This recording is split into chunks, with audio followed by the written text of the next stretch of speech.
അതൊക്കെ പരിശോധിക്കട്ടെ, കോടതി ഉണ്ടല്ലോ, പരിശോധിക്കട്ടെ. ഇന്നലെ കോടതി അത് പരിശോധിച്ചാണല്ലോ ജാമ്യം കൊടുത്തത്. അപ്പൊ കോടതിയുടെ മുമ്പിൽ ഇരിക്കുന്ന വിഷയമല്ല, അത് കോടതി പരിശോധിക്കട്ടെ. അല്ല, അതല്ല, അതെല്ലാം കോടതി പരിശോധിക്കേണ്ട വിഷയം, കോടതിയിലിരിക്കുന്ന ഒരു വിഷയമായതുകൊണ്ട് ഞാനത് പറയുന്നില്ല. രാഹുൽ മാക്കൂട്ടത്തിനെതിരെ ഏറ്റവും മാതൃകാപരമായ നടപടി സ്വീകരിച്ച പാർട്ടിയാണ് ഞങ്ങളുടേത്. ഞാനതാ പറഞ്ഞേ, 2 ആഴ്ചക്കാലം ഒരു പരാതി കിട്ടിയിട്ട്, ഒരു മുൻ MLA, CPM-ന്റെ മുൻ MLA-യുടെ പരാതി കിട്ടിയിട്ട് അത് മുഖ്യമന്ത്രി അടച്ച് പെട്ടി വെക്കുകയായിരുന്നല്ലോ. എന്താ നടപടി എടുക്കാഞ്ഞേ? ശ്രീപീഡനം നടത്തി എത്രയോ പേരെ മുഖ്യമന്ത്രി സംരക്ഷിക്കുന്നു. ആ ഇരട്ടത്താപ്പ് മുഖ്യമന്ത്രിയുടെ ശരിയല്ല. എല്ലാവർക്കും ഒരേപോലെ ആകണം നിയമം ഒരുപോലെ ആകണം. എൻ പിള്ള നയം സ്വീകരിക്കുന്നത് ശരിയല്ല. പക്ഷെ KPCCക്ക് കിട്ടിയ ആ നിമിഷം KPCC പ്രസിഡന്റ് DGPക്ക് ഫോർവേഡ് ചെയ്തല്ലോ. ഒരു മുൻ MLA-ക്കെതിരെ, ഒരു CPM മുൻ MLA-ക്കെതിരെ പരാതി കിട്ടിയിട്ട് 14 ദിവസം കൈവച്ചുകൊണ്ടിരിക്കുന്ന ആൾ ഞങ്ങൾക്കെതിരെ ഈ വർത്താനം പറയുന്നത്. നിങ്ങൾ അതോടൊക്കെ ഒന്ന് കാണണം.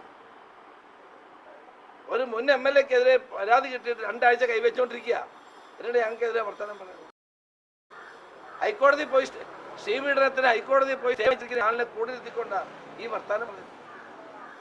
2 മുൻ ദേവസ്വം ബോർഡ് പ്രസിഡന്റുമാർ സ്വർണ്ണക്കൊള്ള അടിച്ചു മാറ്റിയതിന് ജയിലിൽ കിടക്കുക. അവരെ വെച്ചോണ്ടാണ് ഞങ്ങളൊരു സാരോപദേശം മുഖ്യമന്ത്രി നടത്തുന്നത്. അത് വേണ്ട. അതോ കേരളത്തിലെ ജനങ്ങൾക്കറിയാം മുഖ്യമന്ത്രി എവിടെ നിൽക്കുന്നു, CPM എവിടെ നിൽക്കുന്നു എന്നുള്ള കാര്യമൊക്കെ ജനങ്ങൾക്കറിയാം. അല്ല, SITയുടെ ഇന്നലെ SITയുടെ ആളുകൾ വിളിച്ചു പറഞ്ഞു, ഇന്നലെ അവർക്ക് എന്തോ ബുദ്ധിമുട്ടുണ്ട്, വേറൊരു സമയം ഉണ്ടാകുമെന്ന് പറഞ്ഞാൽ ഞാൻ സമ്മതിച്ചു. എന്നൊന്നും എനിക്ക് തോന്നുന്നില്ല. ചിലപ്പോൾ ആർക്കും വല്ല അസൗകര്യം ഉണ്ടാവും. അവരെൻ്റെ സമയം തരുമ്പോൾ ഞാൻ അവരുടെ മൊഴി കൊടുക്കും. ഇല്ല, ഞാൻ ജനങ്ങളോട് പറയും. ഞാൻ കൊടുക്കുന്നില്ലെങ്കിൽ, അവർ വരുന്നില്ലെങ്കിൽ ഞാൻ നിങ്ങളോട് പറയും.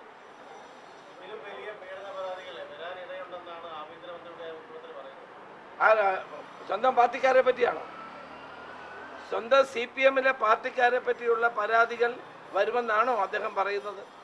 പീഡന പരാതികൾ, എത്രയോ പീഡന പരാതികൾ വന്നിട്ട് ഒതുക്കി തീർത്തിയ ആളാണ് ഇന്നത്തെ മുഖ്യമന്ത്രി.